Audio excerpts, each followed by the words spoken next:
Hey, this is Fred from Influencer Unchained, and in today's quick video, I'm going to be showing you a cool and easy way to make money by literally downloading subtitles by utilizing an often overlooked YouTube functionality.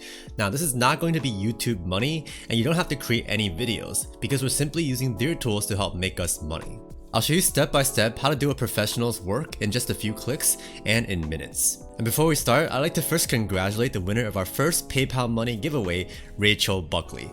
And if you didn't win this time, do stay tuned because there will be many more coming up in the near future. And as of now, your odds should be pretty good since, for example, for our last giveaway, there were only about 40 entries. So subscribe to my channel and turn on notifications so that you'll know right away when I do my next giveaway. Also, if you haven't done so already, after watching this video, if you're interested in creating your own online business, consider checking out the first link in the description box for my top recommended resources and course for doing so. And with that, let's get started with the video.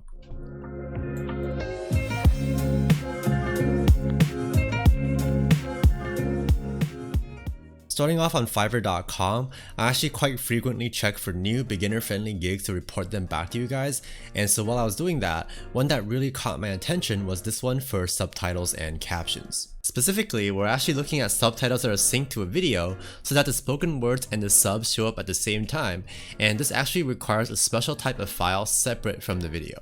Now, in the past, you would not only have to transcribe the text, but also synchronize it with the video, probably using some kind of professional software or tools. However, now with the power of YouTube, you can actually do this effortlessly for pretty much any language as long as you're not translating the video's original language into another one, although that would be a plus if you know how to do it. But before we dive into the actual process of doing everything on YouTube, let me first open up an example popular gig to show you what some of the requirements might be. So for instance, let me open up this one on the right here by Des Delivers called I will create perfectly synced caption subtitles for your videos. Here, as you can see on the right, this person charges $5 for subtitling videos that are 5 minutes or shorter, and that's only the basic package. So if we move over to the standard package, this is instead $25 for videos of up to 30 minutes rather in length, and they even got a premium bundle where they charge $50 for videos of up to 60 minutes. And judging from this, if you're able to get traffic and traction to your gig, there's definitely some potential in this. But now let me scroll down a bit to check out some of the other details of this gig. And the main takeaway from this is that he will provide a SRT file, which is a closed caption file for any video subtitle requests. And again, I'll show you exactly how you can generate one completely synchronized using the power of YouTube, and even how you can edit their contents or convert them to different file types such as SAC, VTT, and SBV. Also, I just want to really quickly mention that you may be able to find other opportunities on different websites besides Fiverr. So for example, Upwork, here I've searched up synced subtitles, and over here we have the first search result says sync text to audio, right? So this could be a potential job that you could apply for. And besides this, there are also other websites like SEO Clerks, which is very similar to Fiverr, albeit a bit lesser known. But you can also list your gigs on here where there could be a bit less competition. But anyway, for the moment we've all been waiting for, let's now go through the exact process of first how you'll be able to receive a video from your client, to how you can create subtitles for it, and to even editing it if need be. First, starting with how you'll be able to receive their video, you want to make sure that your customer actually sends you a video to be able to do this method. And to do so, you can just use something like Google Drive. So for instance, you can request for your customer to just easily create a Google account or just upload to an existing one. And every Google account should come with 15 gigabytes of free storage. All you need to do is to go over to drive.google.com and sign in with your Google account. And again, this is one of the methods your customers can use to get their video to you. So once they've uploaded their video onto their Google Drive, for example, they can then right click on that file and then click on Get Shareable Link to then give you the rights to access that file. Not to edit it, but you can download it.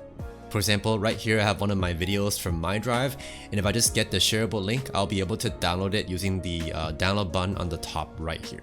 And once you've downloaded the video, you can then head over to YouTube, where you can quickly create a channel if you haven't yet done so, and just click on this little button here that says create a video or a post and hit upload video. Again, we're not going to have to put any videos on our channel. Our purpose for the upload is just to have YouTube run its automatic subtitling for our video, which means you don't have to add any sort of title or descriptions. Just make sure when you're uploading the video to change the visibility option to private instead of public, because again, our purpose for uploading the video is not to have the video on our channel, but rather to just have YouTube run its automatic subtitling. So all you have to do is to upload the video, change it to private, then just wait a few minutes for the uploading to complete, and then wait an additional 10 to 15 minutes, in my experience at least, for the system to generate the subtitles. And after everything's done processing, you can then head over to your video's options by first heading to your channel's video tab, then clicking on the details link here. And once you're in, you want to again head to the left and scroll until you see the subtitles link. Let me move myself first. Here there's going to be a link for subtitles, so I'm just going to click on this. And assuming the subtitles have already been processed, again in any language YouTube detects the video to be in, you can then open up the options by clicking on the 3 dots on the right here to then download your subtitle file.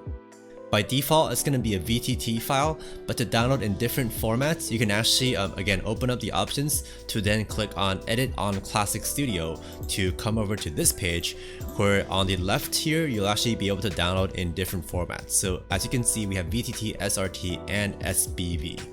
Just note that there seems to be a slight bug with this, where you can only download one type of file per loading of the page, and refreshing this page doesn't even seem to work, for me at least. So for example, if you want to download an additional file type, you would have to come back over to this page, refresh this link real quick by just clicking, and just go over to Edit with Classic Studio again to open a new instance of this page. That seems to be the only way I can get it to work, but it's not too bad. Now, if you're familiar with YouTube's captions, although their timing will always be on point, they may not always be completely accurate, so my suggestion would be to also run through the video alongside the downloaded subtitles to check whether or not there are any mistakes. And to do so, you can actually open up any subtitle file with a simple text editor. So for instance, I have some of my captions downloaded here with the VTT format, but I can actually open it with my notepad to actually see what all the timings and what the words are. Now, because the timing and alignment have all been set properly, you don't want to touch them at all. But what you can do is edit the subtitle text without changing any of the other settings. So my recommendation would be to have this on one side of your screen, then have your video open on the other side in a window, and then just follow along that video once to check for any mistakes. Now, the VTT file is actually a bit more difficult to edit compared to the other ones because of all this code and the repeating text that you all have to change simultaneously. So what actually I suggest to do is to instead download the SRT file to edit that, because for example, if I just show you what the SRT format looks like, the wording and the format is actually a lot easier to follow, right? There's not going to be any repeated text, and it's just going to be line after line of different sentences. So my suggestion to you, if you want to edit any of your subtitles, would be to download the SRT format and then to convert this file to different file types if need be. Because again, I'm not too sure about the other formats, but VTT is definitely more difficult to edit. So for example, if your customer is requesting for a VTT file type for their captions, but you actually need to edit it, you should first download the SRT file, edit it there, then just use a file converter to convert into the VTT instead of just downloading the VTT straight up and just editing it there. And as for the third file type from YouTube, which is the SBV, it actually looks like it's as simple as SRT as well. So this could be another option for you to just straight up edit or then convert to a VTT if you need to. Fortunately, to find such a conversion tool, we can simply just Google it to get a bunch of options. So for example, here I have one open called ToolSlick, and it actually supports lots of different file types from SRT to let's see, SUB, VTT, TTML, and a bunch of other ones that YouTube doesn't actually list. So let's say somebody actually requests for a certain subtitle file type that's not one of the 3 you can download from YouTube. You can also just use a converter to convert it to that file type. And as for how you can make your Fiverr gig stand out, you can first ask your friends and family to buy it from you to give you some reviews, with you paying them back of course, and hopefully that will allow your gig to start to gain some traction on the platform. And that is pretty much all I wanted to show you for now. But remember, with a new account on Fiverr, you can actually have up to 7 gigs, so this can just be one of the many options for you to make money on there. And for more ideas, you can check out some of the other videos on my channel about Fiverr and freelancing. But ultimately, doing freelancing would usually be considered as active income, where you actually have to trade time for money. But if you want to learn how to make passive income right online with a step-by-step blueprint, be sure to check out the first link in the description below for my #1 recommendation.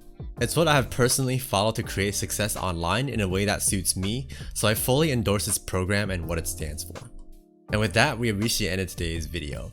If you found it helpful or learned something, consider smashing that like button to help the video out and subscribing to my YouTube channel for more videos about making money online and digital entrepreneurship. Anyway, thank you so much for watching, and I will catch you in the next video. Peace.